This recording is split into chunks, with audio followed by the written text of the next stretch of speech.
pagka tayo nakalampas sa mga tukso, sa mga tentansyon, sa buhay natin, nagawa natin yung pagbabagong buhay na hinahanap sa atin ng ating Panginoong Diyos, nakatitiyak tayo, gagantimpalaan tayo ng putong ng buhay.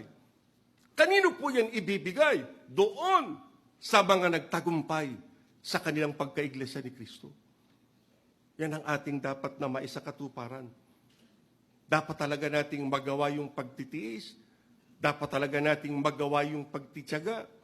Kinakailangan talaga sa atin na tayo ay laging matatag at matibay sa ating pananampalataya para ang lahat ng mga bagay na ito na ating masasagupa ay ating malampasan at makarating tayo doon sa hangganan.